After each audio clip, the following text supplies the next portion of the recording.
Hello and welcome. I'm Dr. Andrea Purcell. You're watching straight from the doctor's desk, where natural medicine is used as the first resort to help you achieve the health and the life that you love. Today, we're talking about bananas. Have you been told not to eat bananas? Or maybe you think they're too high in sugar for you? There's a lot of confusion around bananas, and even I was confused about 10 years ago. I started believing the misinformation that bananas were too high in sugar, but that's just not true. So today we're going to take a deep dive into the healing properties of banana, and I'm going to mention a few recipes that have come to be some of our favorites. So here's the big question. Is banana too sugar? Well, fruit sugar in bananas is bonded to trace minerals. Bananas are high in amino acids, and the amino acids work side by side with potassium to create essential electrolytes. So then rather than thinking about bananas as all sugar, we have to remind ourselves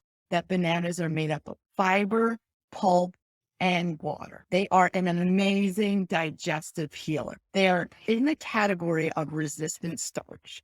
And resistant starch has the ability to slowly release glucose into the bloodstream while keeping us feeling full. Resistant starch is very helpful at seeding the digestive tract with prebiotics, which help prevent unwanted virus and bacteria from implanting inside the digestive lining. They are antiviral. So this is very helpful for people who have unwanted digestive bugs that can lead to all kinds of digestive upset, including pain, cramping, spasms, bloating, and diarrhea. Contrary to popular thought, bananas do not feed candida or yeast. They actually feed the beneficial bacteria, which helps to crowd out the candida and make it inhospitable for them to grow. Bananas do nourish the digestive lining, and they help in the absorption of B12, which is a very critical nutrient. Bananas also help with anxiety.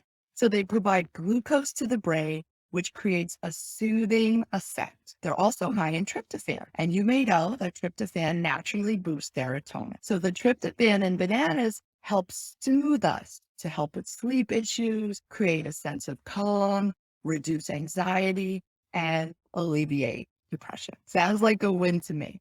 So let's get to the recipe. First recipe I want to share with you is the banana breakfast cookie, which I learned and borrowed from Anthony Williams. 1 cup of rolled oats, 1 mashed up banana, 1 teaspoon of cinnamon, and 2 tablespoons of currants or raisins. You want to mash it up really good, roll them into balls, flatten them out, and put them on parchment paper on a cookie sheet. Bake them at 350 degrees for about 15 minutes. Next is the banana smoothie. So with the banana smoothie, you're going to need 2 frozen bananas, and I just put them in my freezer just like this when they're getting a little overly ripe. You want 1 cup of unsweetened almond milk, and I use a teaspoon of cinnamon and 2 scoops of a plant-based protein powder. You want to put it all in a high-power blender, take the skins off, obviously, blend it all up, and you want to drink it through a smoothie straw. Super yummy. It's a favorite of my family. So thank you so much for stopping by today. I hope you try the recipes. If you're interested to learn more about natural medicine, you can always visit me on the web at www.dradreapurcell.com. You can check out another one of my videos. Ciao for now.